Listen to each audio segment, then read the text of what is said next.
Lux lucet in tenebris. La luz brilla en las tinieblas. Hoy, el lema de los valdenses se encuentra inscrito en todas las iglesias del valle. Sirve como un silencioso recordativo de su fiel testimonio, a menudo manchado de sangre a través de los siglos.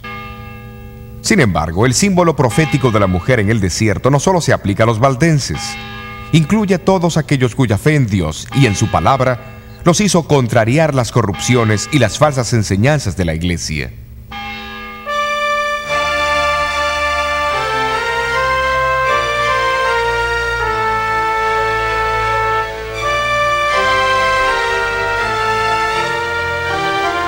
Un año antes que Lutero clavase su tesis en la puerta de la iglesia, la Reforma comenzó en Suiza con la predicación de Ulrico Zwinglio, quien habló contra la venta de indulgencias y otros abusos papales y enseñó que la salvación solo proviene de Cristo.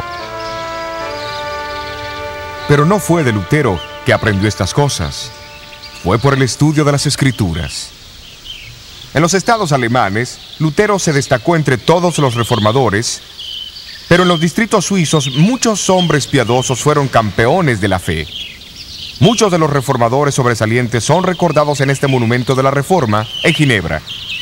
Guillermo Farel, llamado por algunos como el Lutero de la Suiza francesa; Juan Calvino y Teodoro Beza, sucesor y biógrafo de Calvino. Calvino nació en Francia y fue guiado a la fe de la Reforma por su primo, Pedro Olivetan, que más tarde fue quien tradujo la Biblia al francés para los valdenses. A la edad de los 25 años, Calvino fue a Basilea, en Suiza. Allí completó y publicó lo que probablemente fue el volumen más influyente de la Reforma protestante, la institución de la religión cristiana. Su objetivo era presentar las grandes doctrinas cristianas como él creía que habían sido antes que fuesen corrompidas por la Iglesia de Roma. En 1536, Calvino fue nombrado pastor y profesor en Ginebra. La Catedral de San Pedro vino a ser su púlpito. Pero sus palabras no se limitaron a los confines de este edificio. Durante los últimos 25 años de su vida, Calvino procuró hacer de Ginebra un modelo práctico de una ciudad cristiana. Bajo su influencia, Ginebra llegó a ser un centro para la fe reformada en Europa.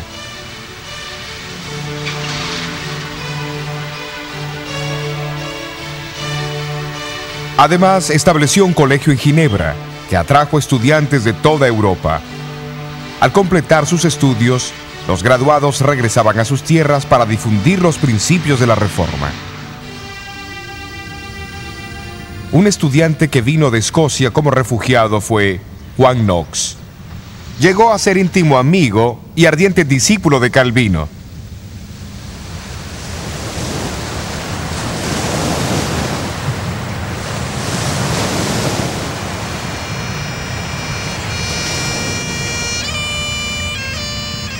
Como Pablo en el apedreamiento de Esteban, así Juan Knox sintió su llamado al observar el martirio del predicador escocés George Wishart. Aquí, al frente del castillo de San Andrés, las letras GW marcan el lugar donde Wishart fue quemado en la hoguera en 1546. Más tarde, Knox regresó a Escocia y vino aquí a San Andrés, centro eclesiástico de Escocia en el siglo XVI. Su catedral era una de las más grandes del cristianismo. Durante ese primer año, los habitantes del castillo invitaron a Knox para que fuese su predicador. A principios de 1547, predicó su primer sermón aquí en la parroquia de San Andrés. Esto marcó el comienzo de la Reforma en Escocia. No fue por coincidencia que Knox usó como texto el capítulo 7 del libro de Daniel. Al principio de su sermón mostró el gran amor que Dios tenía por su pueblo, al advertirles de los peligros que amenazarían a la iglesia. Identificó a las 4 bestias como los 4 grandes imperios de Babilonia, Medo-Persia, Grecia y Roma. Luego habló del cuerno pequeño que lo seguía, identificándolo como el anticristo papal. Al hacer esto, Knox se incluyó en la lista de los grandes reformadores como Wycliffe, Huss Lutero, Calvino y muchos otros que habían declarado lo mismo. 13 años más tarde, el Parlamento escocés se reunió en Talbot. El sitio fue aquel, adjunto a la iglesia de San Giles en Edimburgo, donde Juan Knox era el predicador. 6 reformadores escoceses que por una increíble coincidencia llevaban el nombre cristiano Juan, escribieron una confesión de fe que fue formalmente adoptada por el Parlamento en agosto de 1560. La misa fue prohibida y la fe protestante fue establecida en Escocia.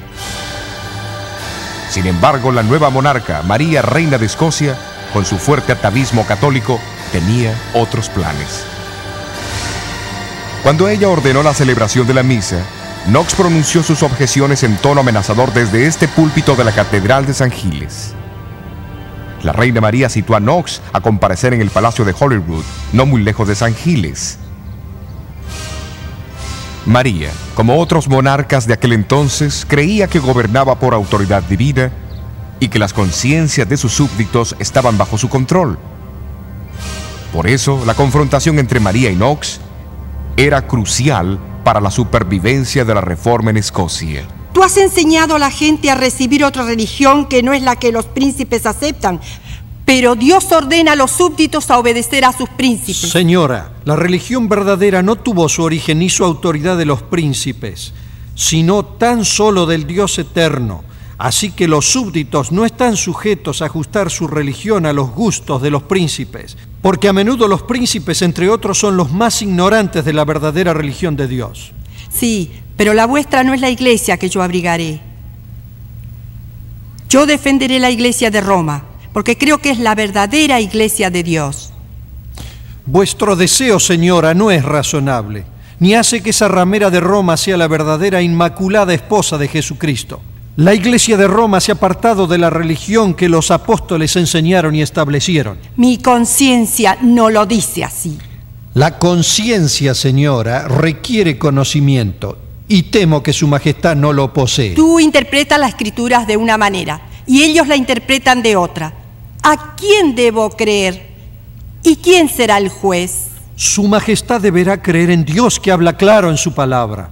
Si la oscuridad existe en alguna parte, el Espíritu Santo explica lo mismo en otros lugares con más claridad, para que no quede ninguna duda, a menos que uno sea un ignorante obstinado.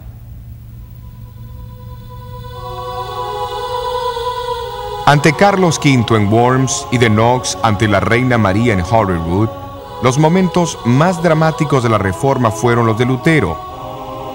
En ambos casos, la victoria favoreció a los individuos que tenían una fe inconmovible en Dios y en la verdad de su causa.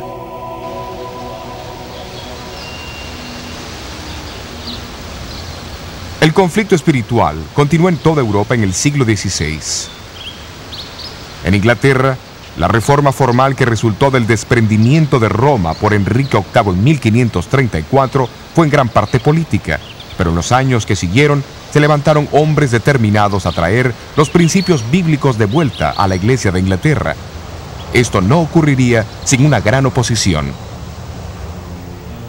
María Tudor, la hija de Enrique, asumió el trono en 1553 e inmediatamente decidió restituir Inglaterra a la Iglesia romana. Durante su reinado de 5 años, unos 300 protestantes fueron quemados en la hoguera. La descripción de la iglesia por Juan, desde el tiempo de la cruz en adelante, pinta al pueblo de Dios como siendo acusado por Satanás y soportando gran sufrimiento hasta la misma muerte. Aquí en este patio está el monumento a los mártires. Registra más de 18.000 mártires de Jesucristo. Cerca de 100 de ellos fueron ejecutados en Edimburgo y la gran mayoría están sepultados aquí.